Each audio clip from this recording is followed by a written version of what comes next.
My name is Patricia Washington, 46 years old. When people look at me now, calm, composed, a woman who owns her own home, they don't see the scared 13-year-old who used to hide behind a stack of attic boxes, waiting for the shouting downstairs to stop.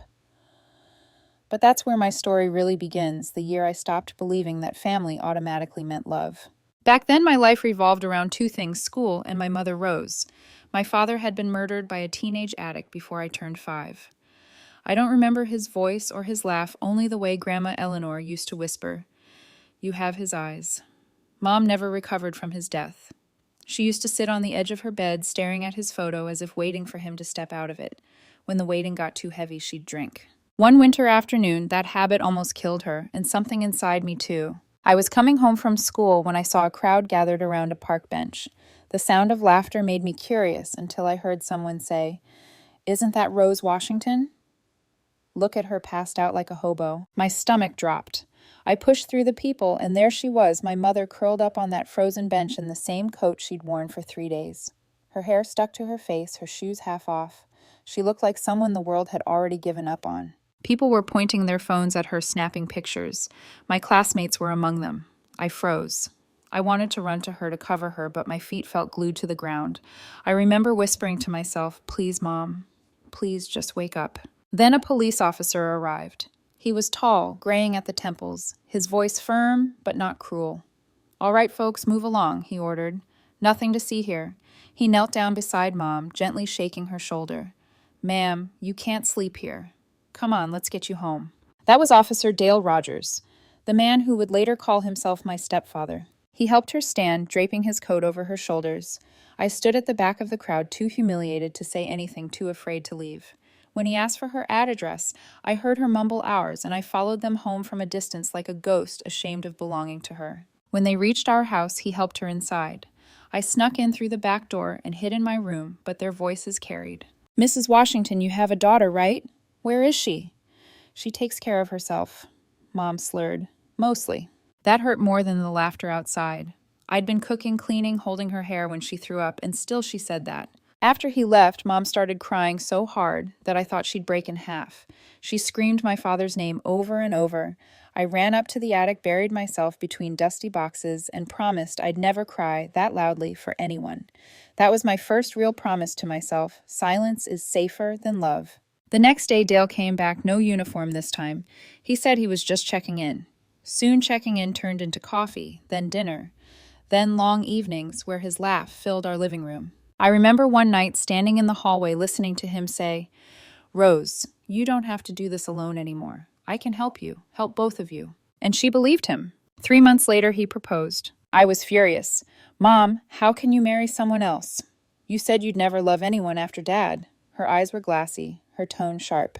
"Your father is dead, Patricia. He's not coming back. Dale is giving us a chance at a normal life. You want that, don't you?" Normal life. The phrase stung like a lie. When I told Grandma Eleanor, I expected her to rage, but she only sighed. "Honey, your mother has the right to find happiness again. Don't carry her grief for her. But she's forgetting Dad. No, she's just tired of being broken. Sometimes that looks like forgetting." Still, when I stood at City Hall 6 months later, watching Mom marry Dale, I felt like I was losing her all over again. The man who'd once carried her off a park bench was now placing a ring on her hand. The crowd clapped. I just stood there numb. The following years were like a slow fade out from her heart. When she gave birth to Michael, I was 15. Everyone called him our miracle. To me, he was the beginning of the end. Dale adored his son and barely tolerated me. If I left a dish unwashed, he'd snap. "You're old enough to know better." If I made any noise while doing homework, he'd mutter, "That girl's a burden." Mom never defended me. Sometimes she'd say, "Dale, she's just a kid," but she'd always lower her gaze before finishing. Michael, on the other hand, grew up wild. He threw tantrums that left holes in the walls. Once, he hurled a toy truck that hit me square in the face. I showed Mom the bruise.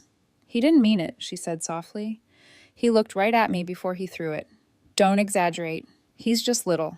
But little boys don't smirk when they hurt people. That night, I overheard Dale whisper to Mom, "She's 17 now. I can't keep supporting her. Your mother-in-law loves her so much. Maybe she should live there. You want me to send my daughter away?" Mom's voice trembled. "She's not adapting to our family. Michael needs peace, not jealousy. Jealousy. That word echoed in my head until it broke something inside me. The next morning, Mom sat me down at the kitchen table. "Honey," she began. "Would you like to stay with Grandma for a while?" I laughed bitterly. "You mean live with her? Don't be dramatic. It'll be good for everyone. Everyone meaning you, Dale, and your precious son." She didn't deny it. 2 days later, Grandma arrived. She took one look at my packed bag and at Dale's smug face and said, "So, Rose, you're getting rid of your first child because she's inconvenient. That's not what this is." "Oh, it's exactly what this is." Grandma's voice cut like a blade. "Patricia, pack the rest of your things. You're coming home with me." Dale tried to protest, but Grandma stared him down. "I'm not asking for permission. I'm correcting a mistake." As I left the house, Mom held Michael on her hip. He was giggling, tugging at her earrings. She didn't even look at me. "I'll call you," she murmured. "Sure, Mom." I didn't believe her. The car ride to Grandma's felt like crossing an invisible border from chaos to calm, from rejection to rescue. But it also felt like exile. "Don't worry, sweetheart," Grandma said as we pulled into her driveway. "Some families are chosen, not born. You'll understand that one day." I looked out the window at the sunset streaking across her quiet street. I didn't know it then, but that single sentence would define my whole life and become the promise I'd live by. Grandma's house smelled like warm bread and lavender soap. The walls didn't echo with shouting, only the gentle tick of a clock and the hum of an old radio. For the first time in years, I didn't flinch when a door closed. She showed me to a freshly made bedroom. "This is your space now, Patricia," she said. "Your mother may have lost her way, but you haven't. You'll grow here." I remember standing by the window that night, watching snow fall under the porch light. The silence felt unreal, so soft it made me cry. But relief doesn't erase abandonment. Every quiet minute reminded me that Mom had chosen someone else's comfort over mine. Grandma kept me busy. Chores, homework, Sunday church. Structure replaced chaos. Slowly, I started to breathe again. But sometimes I'd catch her studying me with concern, as if she could see the wound my mother had left unhealed. When letters came from Rose, they were short and formal. "Hope you're well." Michael started walking. "Dale got a raise." "No, I miss you. No, come visit. Just updates like we were distant relatives." 2 years later, when I was 17, Grandma took me shopping for my graduation dress. As we passed a cafe window, I saw the Mom, Dale, and Michael inside, laughing over cake. She didn't see me. I froze my reflection, overlapping hers, in the glass. For a heartbeat, I wanted to run in and shout, "Do you even remember me?" But I just walked away. Some goodbyes never happen out loud. After graduation, I started community college. Grandma's savings covered tuition, and I picked up a part-time job at the library. I liked the quiet there, orderly rows of books, no surprises, no shouting. It felt like control. That's where I met Albert. He came in one afternoon asking about poetry anthologies. His shirt sleeves were rolled neatly, his voice smooth, as if he practiced charm like a second language. "You must read a lot," he said. "I work in a library," I replied flatly. Still, not everyone who works with books knows how to live inside them. That line should have warned me. But at 20, I didn't know how to recognize rehearsed affection. He started showing up often, always with a reason, a book, to return a question about a poet, a smile that lasted a little too long. When he finally asked me to dinner, I said yes, maybe because no one had ever looked at me like I was worth dressing up for. Grandma wasn't convinced. "I don't like men who talk in verses," she muttered. "They usually love the sound of themselves more than the truth." "Grandma." "I teased you, just don't trust anyone with nice hair," she smirked. "Maybe not. Hair grows back. Trust doesn't." Still, I fell hard. Albert was everything Dale wasn't: gentle, attentive, fascinated by my stories. He'd say things like, "You've got survivor's eyes, Patricia. I like that." I mistook fascination for love. 3 years passed like a dream. We went on weekend trips, planned our future, and he slowly became the first man I allowed myself to need. When he proposed right in Grandma's living room, kneeling between her old rug and her teapot, I said yes, before he even opened the ring box. Grandma smiled, but her eyes didn't. "Are you sure, honey?" she asked later when he'd gone. "Of course. He's wonderful." Her voice softened. Sometimes wonderful is just a mask for familiar pain. I didn't listen. 2 weeks before the wedding, Albert didn't show up for dinner. His phone went straight to voicemail. I told myself he was busy, but by midnight, dread settled in my stomach. The next morning, my phone rang. "Is this Patricia Washington?" a woman asked. "Yes. Who is this? This is Jennifer Patterson. I think we need to talk about Albert. Her voice was calm, but underneath it, I heard steel. What about him? He's my husband. We've been married 6 years. My hand went cold. That's not possible. I wish it wasn't. I found your number in his phone. You're not the first, but I hope you'll be the last. She hung up before I could speak. I called Albert immediately. He answered on the 4th try. Albert, who is Jennifer Patterson. Silence. Then a sigh. Patricia. I can explain. Explain that you're married. It's complicated. No, it's disgusting. He began stammering about divorce, about kids, about timing. The words blurred.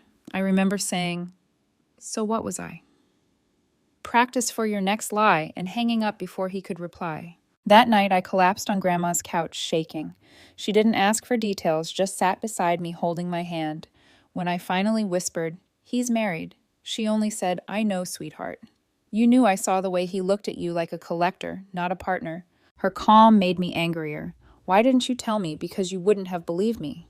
She was right. Weeks passed. I avoided everyone, even Grandma. The smell of Albert's cologne on my jacket haunted me. I told myself I'd never let another person that close again. But life had other plans. One morning, I woke up dizzy, sick, and terrified. I bought a pregnancy test, sat on the bathroom floor, and watched the faint pink line appear.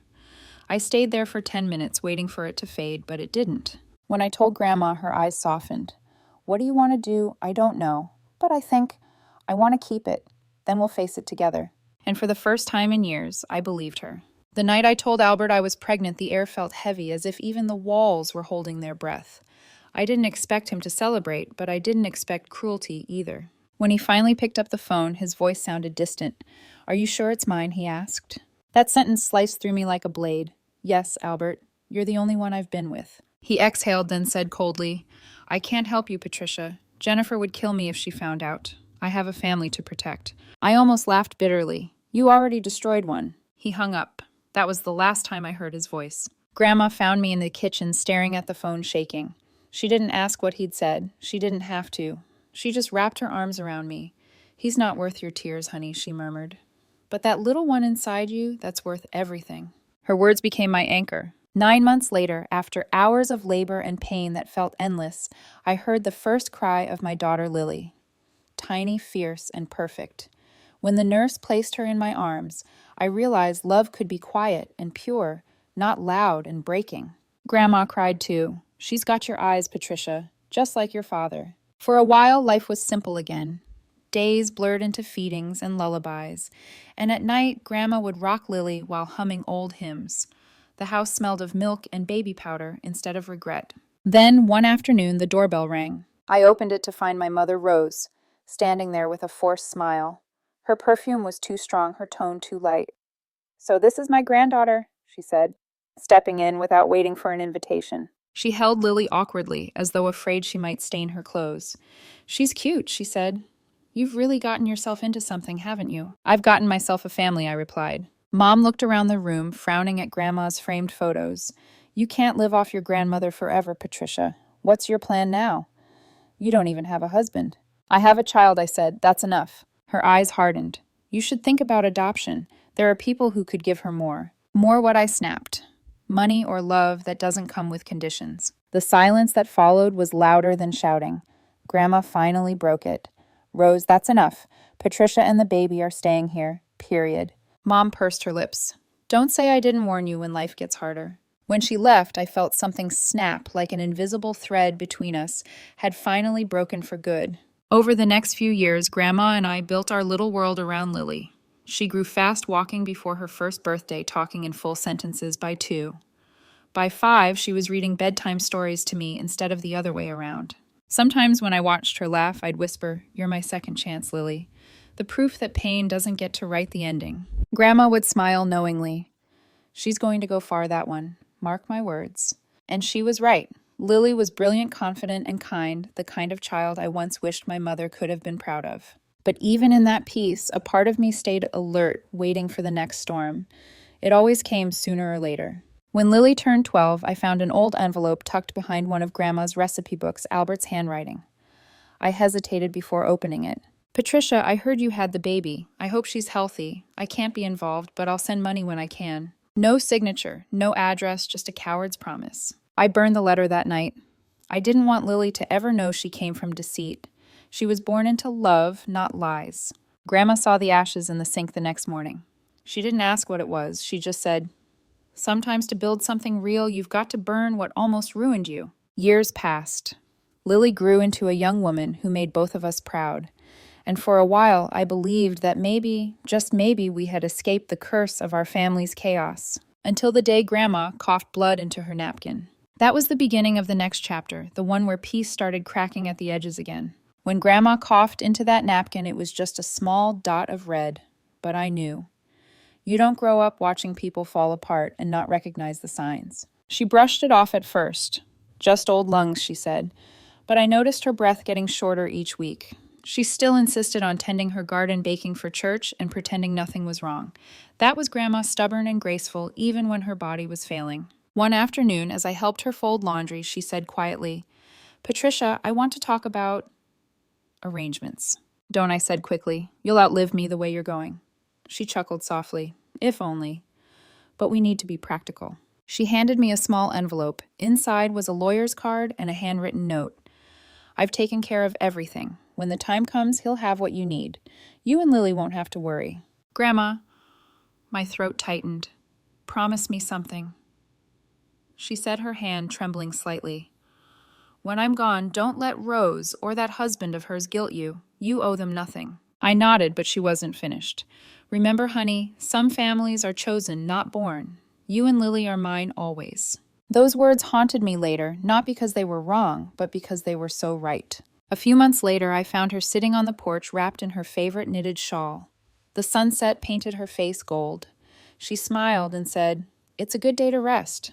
That was the last thing she ever said to me. She passed away in her sleep that night, peaceful, dignified.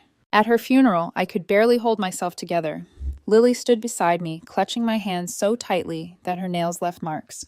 I didn't cry until everyone left. Then I knelt by her grave and whispered, "You saved me twice, Grandma, once when you took me in and again when you taught me how to stand alone." For a few days, the house was unbearably quiet. The hum of her radio was gone. The smell of lavender bread never came back. It was just me and Lily now, 2 generations of women shaped by one woman's strength. And then, as always, peace began to crack. The day after the memorial, my mother showed up uninvited wearing black, like it meant something. She stood in the kitchen, hands on her hips, her voice brisk and businesslike. "Patricia, we need to talk," she said. "Not now, Mom. I just buried the only person who ever protected me." "That's exactly why we need to talk," she replied sharply. "You've already gotten so much from Grandma. It's time you shared with your brother." I blinked. "Shared what?" "Her estate," she said, crossing her arms. "Michael is between jobs again, and he's struggling. You know how hard it is for him." I laughed, not because it was funny, but because it was so absurd. "You mean he's lazy and broke like always?" Her face reddened. "Don't you dare speak about your brother like that. Grandma was generous. She would want you to do the right thing." "The right thing," I repeated. "You mean hand over the only thing she left to the people who abandoned me?" Her jaw tightened. "You've always been selfish, Patricia. That house wasn't just yours. It's family property." I looked her dead in the eye. "No, Mom. It's her property. And she made her choice a long time ago when you let me go without fighting for me." For a moment I saw something flicker in her eyes, guilt maybe. But it vanished as quickly as it came. She left in a huff, muttering, "We'll see what the lawyer says." 2 days later, a letter arrived from Grandma's attorney, Mr. Henderson. The will reading was set for the following week. Lily and I arrived early, dressed simply just wanting closure. I didn't expect anyone else to be there, but when the office door opened, I froze. There they were, Rose Dale and Michael, looking far too smug for a grieving family. Michael, now in his 30s, smirked as he leaned back in his chair. "Well, look who it is, the prodigal daughter. You must be feeling pretty proud of yourself." "Proud," I said. "I'm here to honor my grandmother, not to compete for her money." Dale snorted. "We'll see about that." When the lawyer began reading, the room fell silent. "I, Eleanor King, being of sound mind, leave my house and all financial assets to my granddaughter, Patricia Washington." My breath caught. Rose's face turned pale. Michael's smirk vanished. "That's it?" Mom asked. "Nothing for her mother. For her family." Mr. Henderson looked up. "Mrs. Rogers, the will is quite clear." "This is outrageous," she shouted. "I took care of that woman for years." "I couldn't help it," I laughed. "You barely called her once a year." Dale slammed his hand on the table. Show some respect. For who, I said. For the man who told my mother to send me away, or the son who terrorized me as a kid. Respect is earned, not inherited. Rose stood trembling. You'll regret this, Patricia. You can't fight blood. As they stormed out, Mr. Henderson sighed. I suggest you brace yourself. That woman doesn't take no for an answer. He was right. 3 weeks later, another letter arrived, this time not from the lawyer but from City Hall. A second will had been filed, one that left everything to Rose Rogers. And that's when the nightmare truly began. I stared at the letter, my pulse pounding in my ears. A second will. It didn't make sense. Grandma's will had been witnessed, notarized, filed properly. She wasn't the kind of woman to leave loose ends. I called Mr. Henderson immediately. You said the documents were airtight, I shouted. They were, he replied calmly, though his voice held tension. This new filing claims to be a revised version, dated only a few months before your grandmother's death. That's impossible, I said. She was bedridden then. I know, he replied. But someone went to great lengths to make this look legitimate. Same handwriting, same signatures, even the notary stamp matches. My stomach turned cold. That night, Lily found me sitting at the dining table, papers spread everywhere, the old will open beside the new forgery. Mom, she said softly, they're trying to steal what's yours. I shook my head. No, they're trying to erase everything Grandma stood for. The next morning I confronted Mom. She didn't even bother pretending surprise. Why are you doing this? I demanded.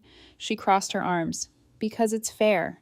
Grandma didn't think straight near the end. She was manipulated. Manipulated, I repeated, stunned. You mean me, the one who fed her, bathed her, and held her hand every night? Rose's tone turned sharp. Dale says a court will see reason. Michael deserves something, Patricia. Michael deserves nothing but the consequences of his laziness.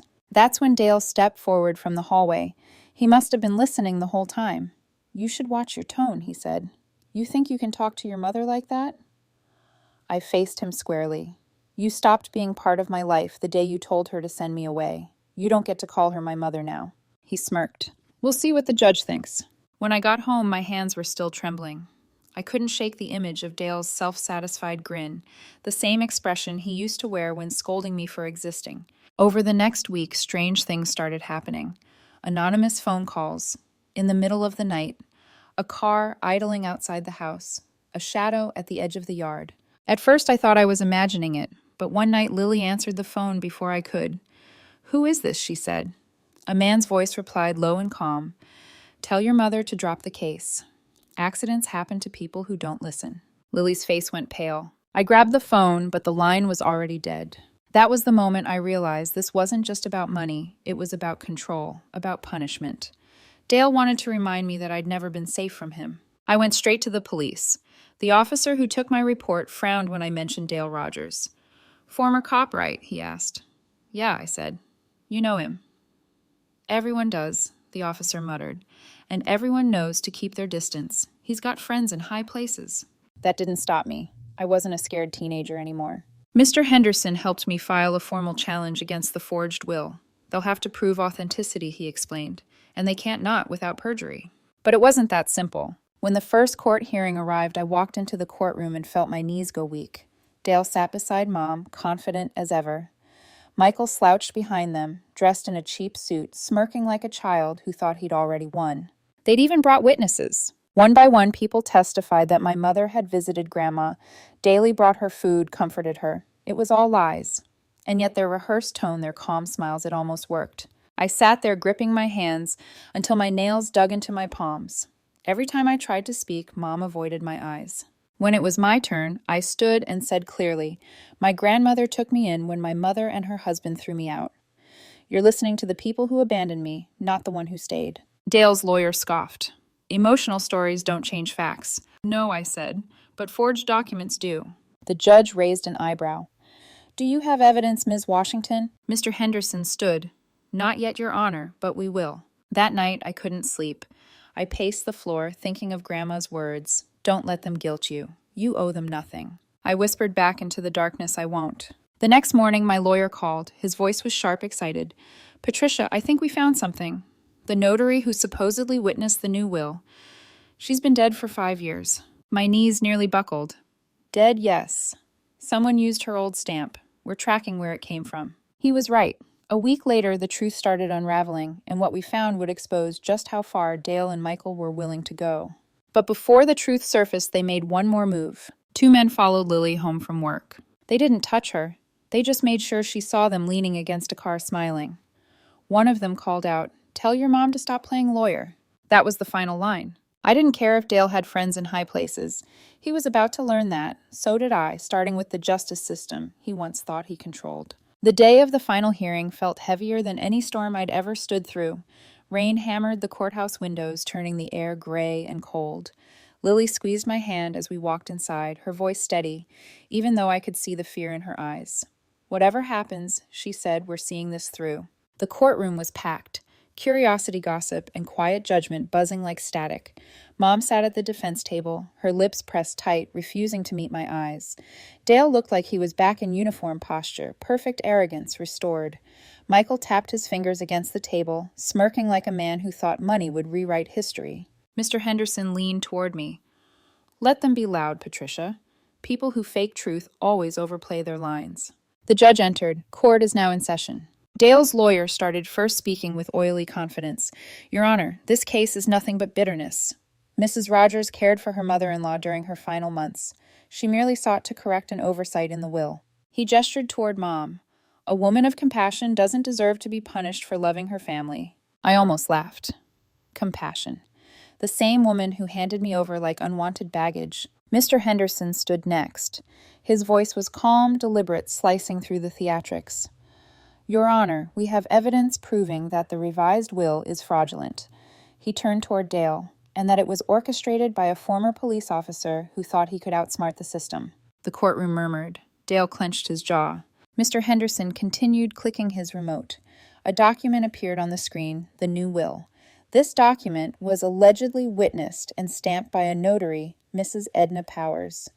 "Unfortunately," he said, pausing for effect, "Mrs. Powers passed away 5 years before this signature was dated." A ripple of gasps. The judge leaned forward. "Are you certain?" "Absolutely, Your Honor. We verified the death certificate and obtained testimony from the state registrar." Dale's lawyer sputtered, That's impossible. There must be an error."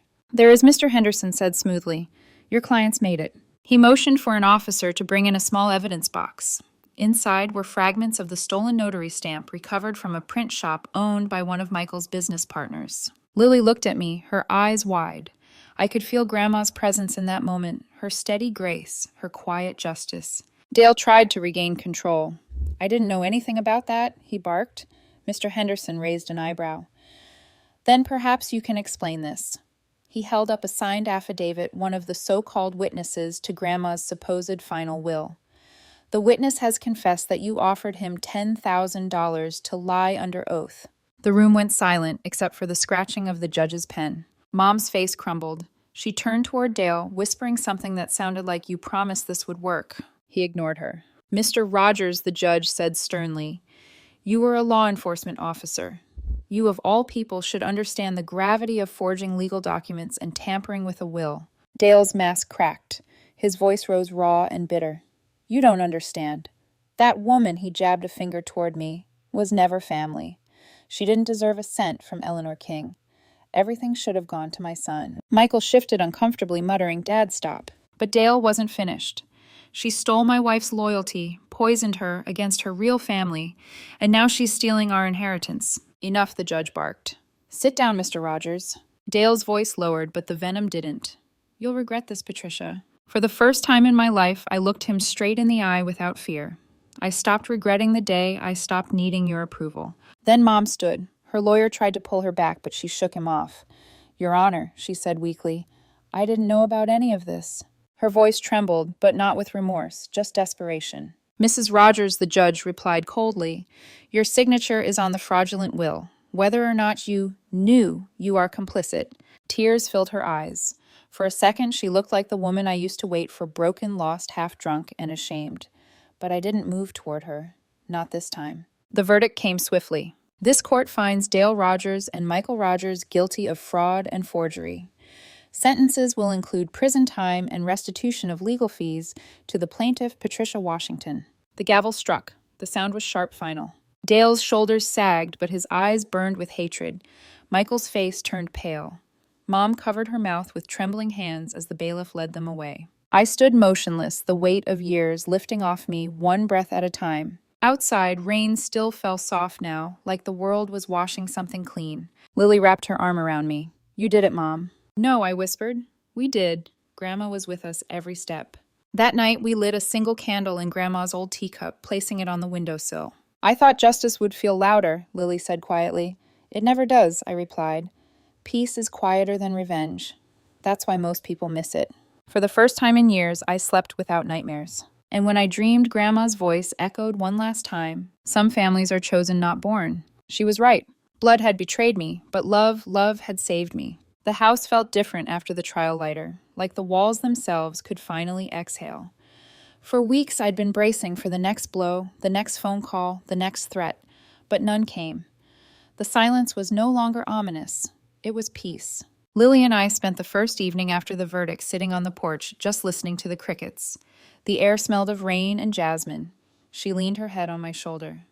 "Does it ever stop hurting?" she asked. I took a long breath. The hurt doesn't stop. It just changes shape. It becomes wisdom. She nodded slowly. Then Grandma would be proud. You made her proud. I looked out toward the yard where the wind moved through the trees the way Grandma's hands once moved through my hair. She'd be proud of us both, of how we turned pain into something better. A week later, Mr. Henderson called to finalize the transfer of Grandma's estate. "It's all yours now, Patricia," he said. "Completely safe. No more disputes." But when he handed me the documents, I didn't feel victory, just a deep, quiet sadness. I'd spent so long fighting to keep what Grandma left me, I hadn't realized that what she really gave wasn't money or a house. It was choice. The chance to build a life not defined by blood or bitterness. That night, Lily found me sitting in the living room, the official papers spread out before me. "You okay?" she asked. "I'm thinking about what to do with all this," I said. "It's too much space for just us." She smiled faintly. Grandma wouldn't want it empty. Her words lingered. The next morning, I made a decision. I started calling around, asking about local shelters, places that helped young mothers, women with nowhere safe to go. By the end of the week, I'd signed an agreement to let a small nonprofit use Grandma's spare rooms as transitional housing. Lily helped me repaint and restore the old rooms. We kept Grandma's floral wallpaper in the hall, her teacup collection in the kitchen, and her rocking chair on the porch. Everything else we opened up for others women who needed a fresh start just like I once did. On opening day, one of the women, a girl barely 20, asked me, "Why are you doing this for strangers?" I smiled softly, because someone once did it for me. That evening, as the sun dipped below the trees, I stood at the doorway and whispered, "We did it, Grandma." The house finally feels alive again. Weeks later, I received a letter from the state correctional facility. It was from my mother, Patricia. "I don't expect forgiveness. Dale and Michael dragged me into something I couldn't stop. I lost everything. I hope one day you'll understand that I wasn't strong enough." I read it twice, then folded it neatly and placed it in Grandma's old Bible. I didn't hate her anymore. Pity had replaced anger, and pity is quieter. I wrote back only one line. "I forgive you, Mom, but I'm not coming back." When Lily came home from work that night, she found me sitting on the porch again, the candle in the teacup flickering beside me. "You wrote to her, didn't you?" she asked. I nodded. "It's done now." "What did you say? That sometimes letting go is the only way to keep your peace?" She smiled sadly. Sounds like something Grandma would have said. We sat in silence for a while, watching the lights come on across the neighborhood.